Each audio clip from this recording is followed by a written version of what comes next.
I am Chandresh Patel from bright soaps education. आज हम class 12 chemistry chapter 1 solution और आगे के लेक्चर में हमने क्वेश्चन डिस्कस कर रखा था, एलिवेशन इन बॉइलिंग पॉइंट्स किसको बोला जाएगा। आज हम डिस्कस करने जा रहे हैं कि भाई ये एलिवेशन इन बॉइलिंग पॉइंट्स वो हम एक्सपेरिमेंट से मेजर कर पाते, उसका यूज करके अननोन सब्सटेंस आपको जो दे दिया जाएगा उसका मॉलिक्यूलर मास कैसे डिटरमाइन करते।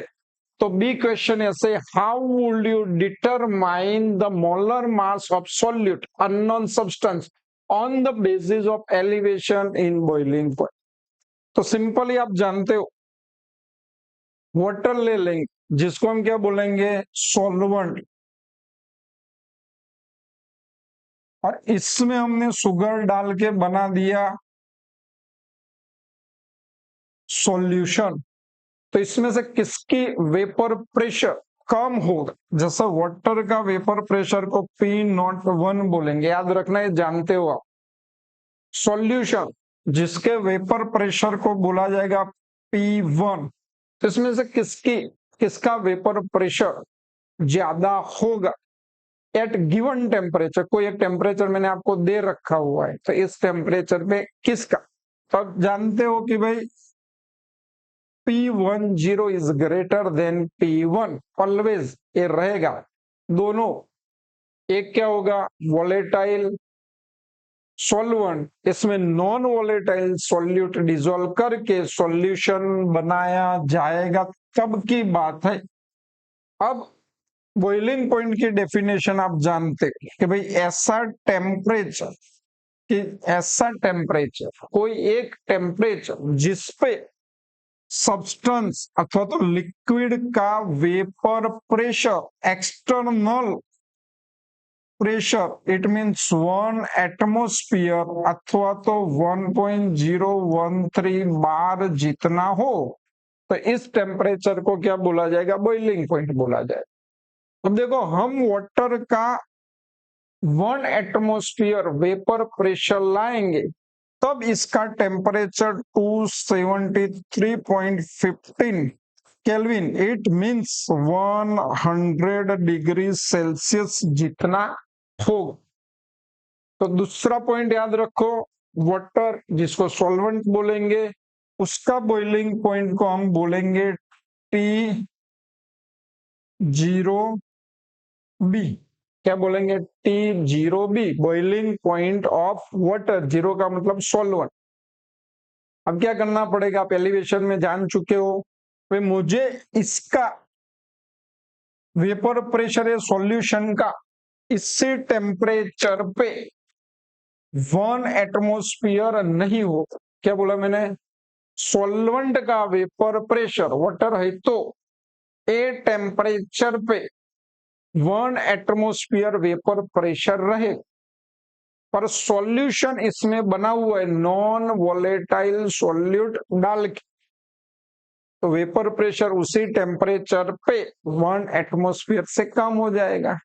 तो हमें उसको ज्यादा हीट देनी पड़ेगी, और समझ लो कि कुछ TB टेम्परेचर पे उसका वेपर प्रेशर कितना आ रहा है, 1 एटमोस्फियर आ रहा है। तो ये सॉल्यूशन का बॉइलिंग पॉइंट कितना होगा, TB, और वाटर का बॉइलिंग पॉइंट कितना होगा, 273। चलो एक्यूरेटी ले लेते, 273.0। सपोज मैंने 1 मोल नॉन इलेक्ट्रोलाइट वाटर में डिसॉल्व कर लिया है, तो ये इतना वेपर प्रेशर सॉल्यूशन का लाने के लिए मुझे उसको 273.52 केल्विन जितनी हीट देनी पड़ेगी, जो हम पढ़ चुके। तो ये हो जाएगा बॉइलिंग पॉइंट में सॉल्यूशन का इंक्रीज होना, और इसे कोई एलिवेशन इन बॉइलिंग पॉइंट बोलेंगे। पर साथ साथ में हमें क्या पढ़ना है, कितना बॉइलिंग पॉइंट का डिफरेंट आ रहा है, कितना बॉइलिंग पॉइंट बढ़ रहा है। तो क्या बोला था, वाटर का बॉइलिंग पॉइंट कितना रहेगा, सिंबल TB0, जो कम है और सॉल्यूशन का बॉइलिंग पॉइंट टीबी जो ज्यादा है, तो डिफरेंट क्या लिखेंगे, delta TB is equal to TB minus TB zero. तो आपको ये ग्राफ से भी समझना है, जो मैं समझाते जाऊंगा साथ साथ में, ये डिस्कस हो चुका हुआ है बार बार। करना क्या है अब,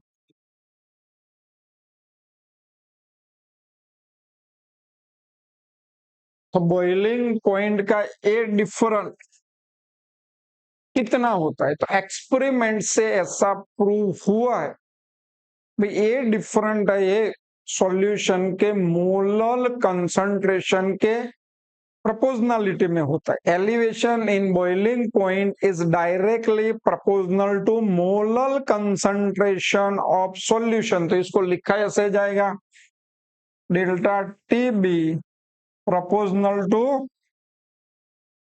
कंसंट्रेशन ऑफ सॉल्यूशन, मोलालिटी लिख सकते हो। प्रोपोर्शनलिटी को निकालेंगे तो कोई कांस्टेंट वैल्यू डालनी पड़ेगी, जो वैल्यू होगी के बी इंटू एम। अगर नॉन इलेक्ट्रोलाइट सब्सटेंस है जिसका आयोनाइजेशन नहीं होता, तो ए फॉर्मूला से अगर आप मोलालिटी और के बी जानते हो तो कितना एलिवेशन होगा वो जान लोगे। अब बात है एम की वैल्यू आप जानते हो, delta TB is equal to K B into 1000 into क्या लिखा जाएगा, W upon molar mass into W zero. Formula आपके ध्यान में है, डब्ल्यू क्या होगा, मास ऑफ सोल्यूट, एम क्या होगा, molar mass of solute, W zero mass of solvent. Naturally आप एक्सपेरिमेंट ही करते, तो ये तो एक्सपेरिमेंटल वैल्यू आप जानते ही होंगे, मेजर करोगे एक्सपेरिमेंट से, भाई सॉल्वेंट का बॉइलिंग पॉइंट ए था, सॉल्यूशन बनाने के बाद इसका बॉइलिंग पॉइंट ए है, तो इसको क्या बोला जाएगा, डेल्टा टीबी, जो आप मेजर कर लोगे। क्या करोगे, इसको मेजर कर लोगे। केबी हर सॉल्वेंट के लिए नॉन होता है, इसका भी डिस्कशन करेंगे। केबी को बोला जाएगा मोलर एलिवेशन कांस्टेंट, दूसरा इब्यूलोस्कोपिक कांस्टेंट, याद रखना। अब आप भी एक्सपेरिमेंट कर रहे तो सब्सटेंस का वेट तो आप लोगो ही, भाई इसका कुछ हमने वेट ले लिया सब्सटेंस का, सॉल्वेंट का वेट भी आप ले लोगे, तो ए बी नॉन होगा, ए बी नॉन होगा, ए बी नॉन होगा, ए बी नॉन होगा, अननोन क्या रहेगा, तो मोलर मास ऑफ क्या बोला जाएगा, सॉल्यूट जो अननोन रहेगा। तो बस यही फॉर्मूला का यूज कर लेंगे हम, मैथमेटिक्स अच्छे से आपको आता है। अननोन सब्सटेंस का मोलिकुलर मास आपको मिल जाएगा, वही चीज फिर से हम लिखेंगे, समझेंगे कैसे लिखना है। तो पहले ग्राफ ड्रॉ करना पड़ेगा, फिर से वही बात, टेम्परेचर बढ़ने के साथ साथ वेपर प्रेशर बढ़ता है सॉल्वेंट का, टेम्परेचर बढ़ने के साथ साथ वोलेटाइल कंपोनेंट का वेपर प्रेशर बढ़ता है, तो हम टेम्परेचर अगेंस्ट वेपर प्रेशर का ग्राफ देखेंगे। चलो एक क्वेश्चन है, एक ये टेम्परेचर आएगा, इसके ऊपर वेपर प्रेशर आएगा।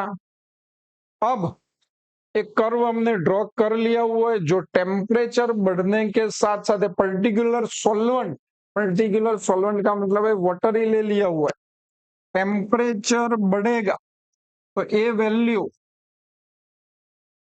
बढ़ती जाएगी, किसकी, वेपर प्रेशर ऑफ सॉल्वेंट, समझ चुके हो, टेम्परेचर डिक्रीज होगा, ये वैल्यू डिक्रीज होती जाएगी।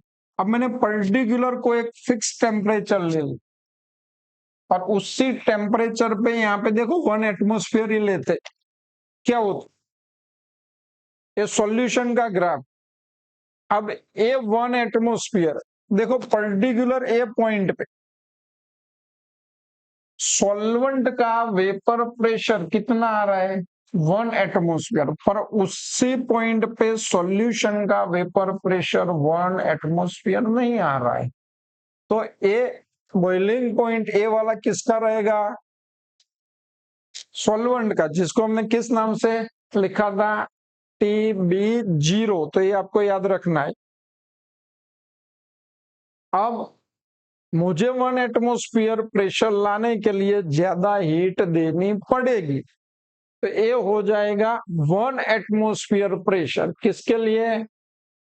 सॉल्यूशन के लिए, क्योंकि ये ग्राफ किसका है? सॉल्यूशन का। तो 1 एटमोस्फियर प्रेशर किस टेम्परेचर से हो रहा है? इस टेम्परेचर से हो रहा है। वो टेम्परेचर सॉल्यूशन का बॉइलिंग पॉइंट रहेगा, जिसको TB बोला जाए।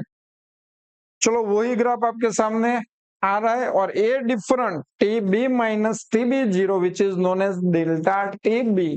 स्टेटमेंट याद कर लो, delta TB is equal to क्या लिखा जाएगा?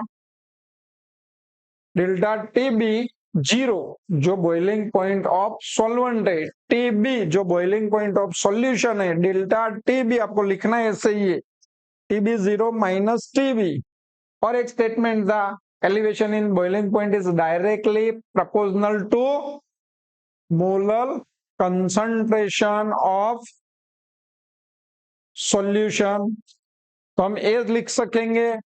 चलो प्रोपोर्शनलिटी को निकाल देंगे, और केबी को क्या बोला जाएगा? Boiling point elevation constant, molar elevation constant, अथवा तो एब्यूलोस्कोपिक कांस्टेंट।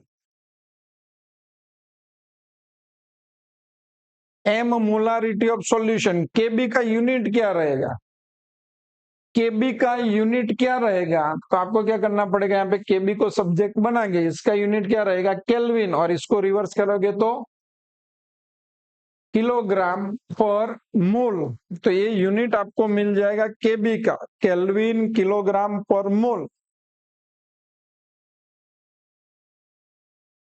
अब हम मोलालिटी के फॉर्मूला लिखेंगे, इसको डेल्टा टीबी वाली फॉर्मूला में रख लेंगे, और यहाँ पे M2 आपका मोलिकुलर मास है सब्सटेंस का, इसको सब्जेक्ट बनाएंगे। तो जो डेटा जानते हो इसके हिसाब से मोलिकुलर मास ढूंढ सकते हो। To find molecular mass of solute, weight of the solute, weight of the solvent and delta TB are to be known. Molar elevation constant, what is meant by molar elevation constant? तो थोड़ा पहले समझ लेंगे, बाद में कैसे लिखा है वो देख लेंगे। अब मोलर एलिवेशन कांस्टेंट कहां पे किस फॉर्मूला में आ रहा था? तो delta TB is equal to KB into M। अब सोच लो कि भाई कोई भी सॉल्यूशन आपने ले लिया, कोई भी सॉल्यूशन ले लिया, पर इसकी molality M is equal to 1 हो, तो क्या हो सकता? हो ये सकता है delta TB is equal to K। मतलब मोलर एलिवेशन कांस्टेंट, ये जितना बॉइलिंग पॉइंट बढ़ेगा उतनी ही वैल्यू मिलेगी। अब मोलालिटी आप जानते, सॉल्यूट कितना लेना है? 1 मोल, और सॉल्वेंट 1 kg। फिर कोई भी नॉन इलेक्ट्रोलाइट सब्सटेंस 1 मोल ले लो, क्योंकि elevation in boiling points colligative properties, इसलिए आपको नॉन इलेक्ट्रोलाइट सब्सटेंस लेना होगा इस फॉर्मूला के लिए। आगे का डिस्कस हो जाएगा बाद में। जैसे कि यूरिया, वो मुझे 1 मोल लेना होता तो कितना लेना पड़ेगा? 60 ग्राम, और फिर इसको 1 kg सॉल्वेंट में, पानी में डिसॉल्व कर लो। ग्लूकोज सेम में 180 ग्राम, और उसको 1 kg वाटर में डिसॉल्व कर लो। जैसे सुक्रोज, फॉर्मूला आपको याद है, सभी डिस्कस की हुई है। तो क्या मिलेगा 342 ग्राम, और इसको 1 kg शुगर में डिजोल्व कर लो, सभी 1 मोल है, तो सभी की मोलालिटी कितनी होगी 1 मोलर। हर सॉल्यूशन की मोलालिटी इस कंडीशन में 1 मोलर होगी। तो इस टाइम पे आप केबी की वैल्यू जितना डेल्टा टीबी मिल रहा है उतनी ही मिलेगी, और इसको एलिवेशन मोलर एलिवेशन कांस्टेंट बोला जाएगा। इन शॉर्ट, कोई भी 1 मोल एक्वियस 1 मोलर एक्वियस सॉल्यूशन का मोलर एलिवेशन, हेलो, कोई भी 1 मोल हेलो, कोई भी 1 मोलर सॉल्यूशन, उसका एलिवेशन इन बॉइलिंग पॉइंट्स, यही आपका मोलर एलिवेशन कांस्टेंट होगा।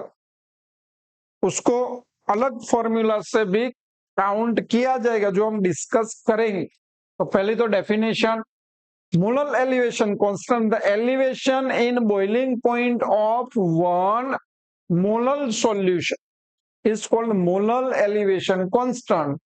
बॉइलिंग एलिवेशन कांस्टेंट अथवा तो इब्यूलियोस्कोपिक कांस्टेंट बोला जाएगा। वही चीजें आपके सामने आती जाएगी, जैसे कि यूरिया का मास कितना लेना है, ग्लूकोज का मास कितना लेना है, सुक्रोज का मास कितना लेना है।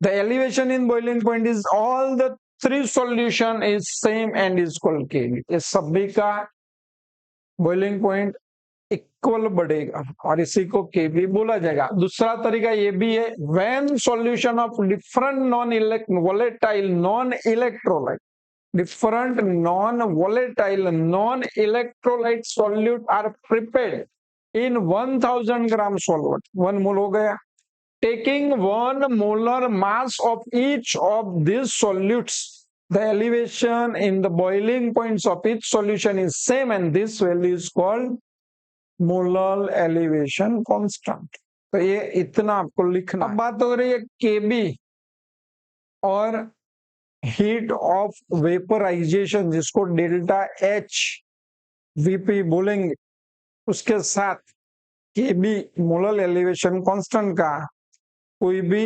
वोलेटाइल लिक्विड की वेपराइजेशन एंथैल्पी के साथ रिलेशन है, और ये रिलेशन क्या होगा, तो K B is equal to R T zero B square into M zero. याद रखना, K B is equal to R T zero B square into M zero upon H vaporization into 1000। K B is equal to R T B zero square M zero 1000 into delta H vaporization. R gaseous constant है, T B zero आप जानते हो क्या बोलेंगे उसको, pure solvent का boiling point, उसका क्या है एम जीरो सॉल्वेंट का molecular mass, delta H vaporization, तो वेपराइजेशन एंथैल्पी 1000 तो है। क्वेश्चन है, how is ebullioscopic constant related with enthalpy of vaporization, on what does its value depends, right its unit. तो मैंने बोल दिया भाई आर पे डिपेंड करती है, एम जीरो पे, टीबी जीरो पे और डेल्टा एच पी के। सबको क्या बोला जाएगा, फिर से याद करते जाओ, आर वैल्यू क्या लेंगे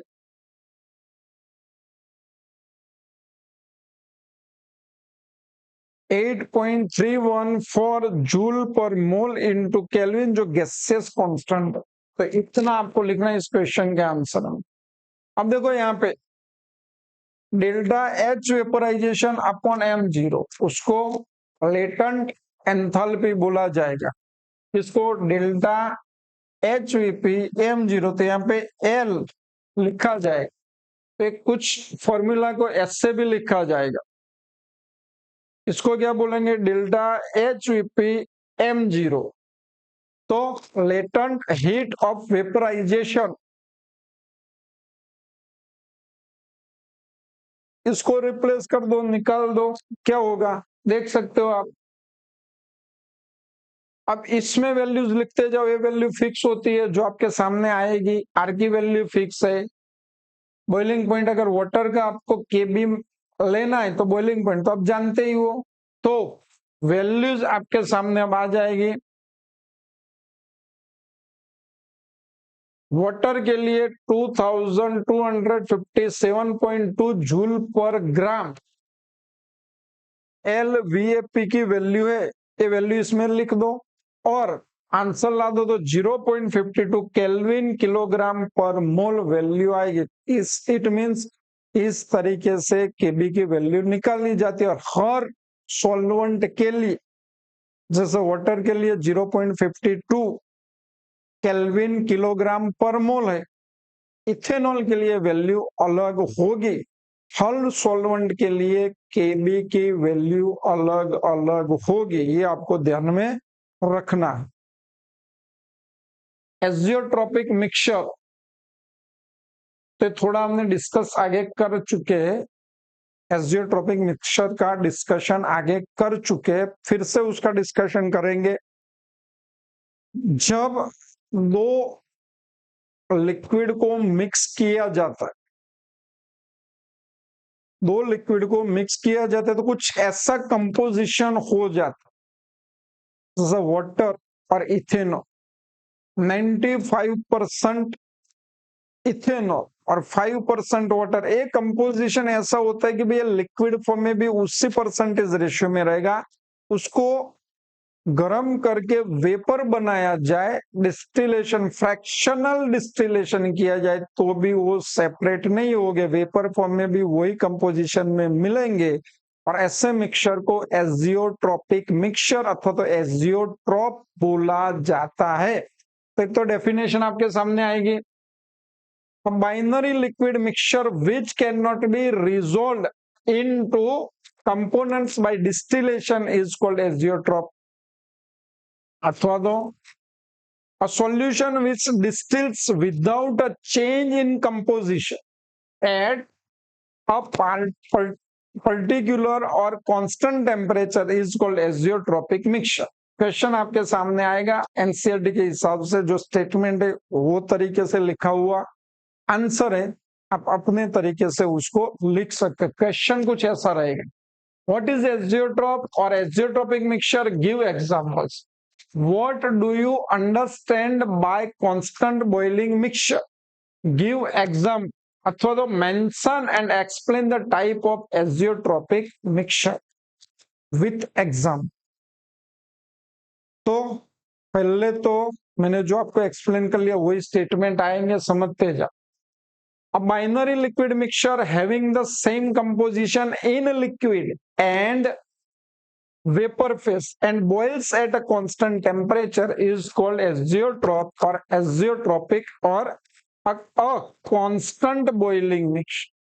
तो ये ऐसे भी लिख सकते हो आप इसको। Azeotropes are also called constant boiling mixture, क्योंकि इसको constant boiling mixture बोला जाता है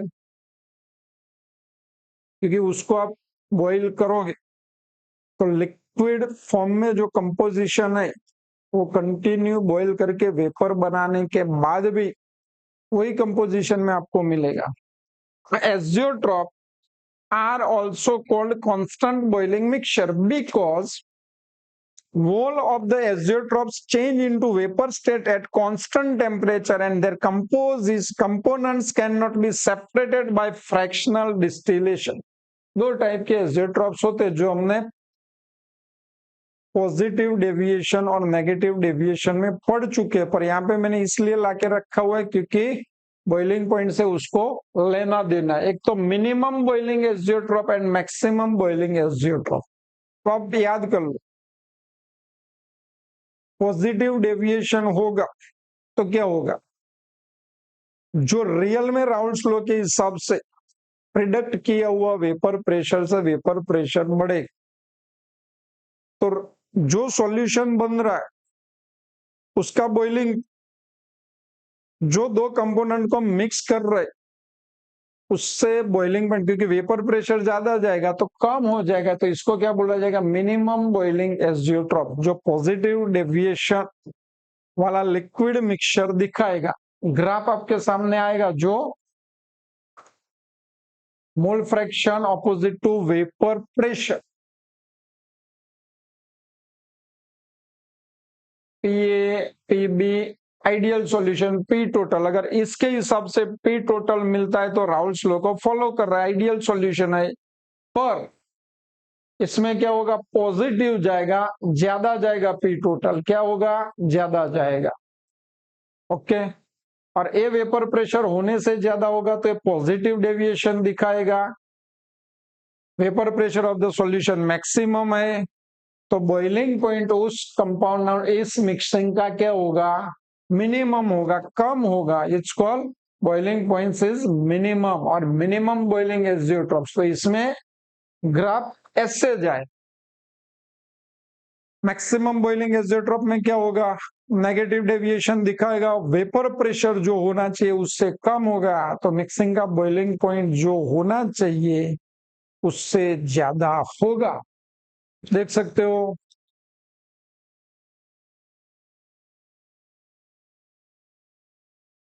आइडियल सॉल्यूशन, और वेपर प्रेशर कम है तो ज्यादा बॉईल करना पड़ेगा तभी बॉइलिंग पॉइंट मिलेगा, तो इसको मैक्सिमम बॉइलिंग एजियोट्रॉप बोला जाएगा।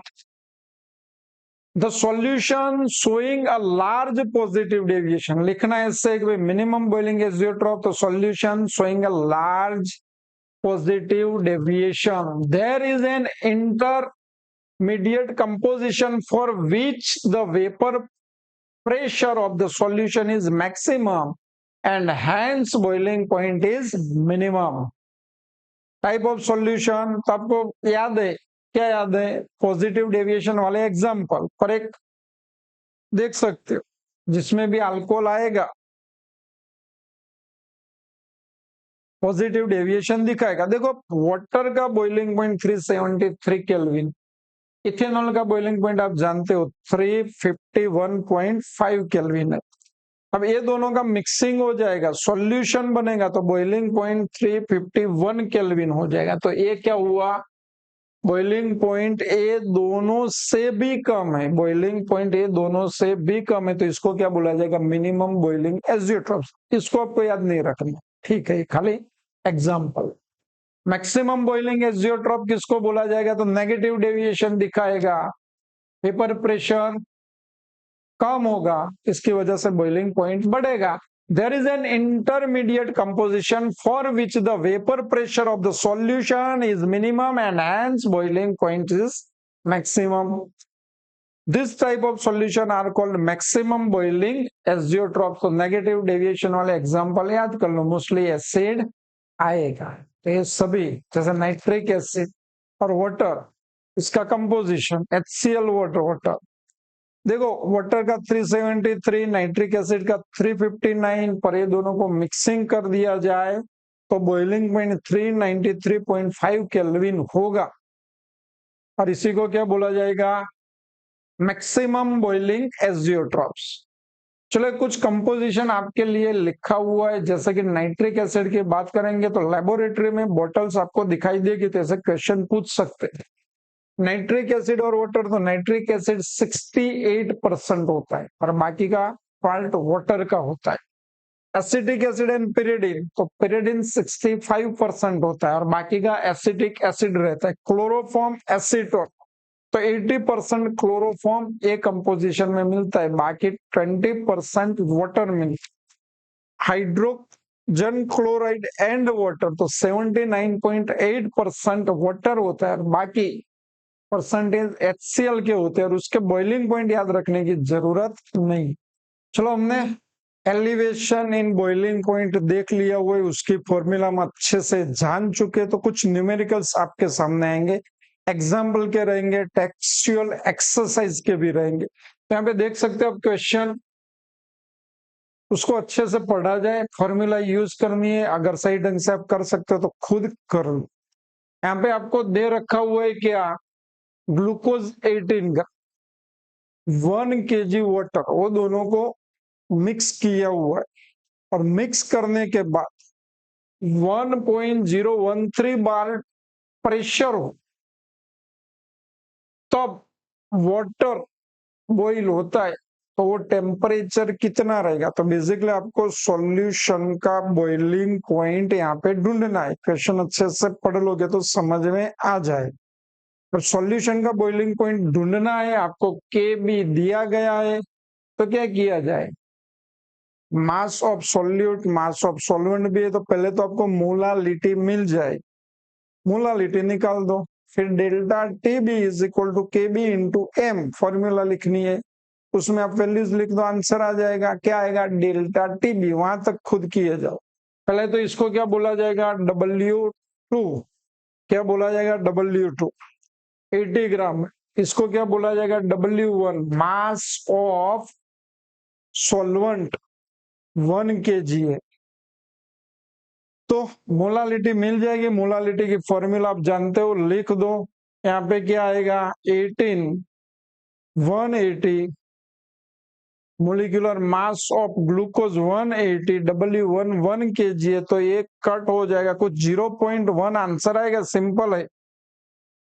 अब डेल्टा टी बी ढूंढना है, तो delta T B is equal to M into K B, K B की वैल्यू आपके साथ है ही 0.52 इंटू 0.1, तो क्या होगा,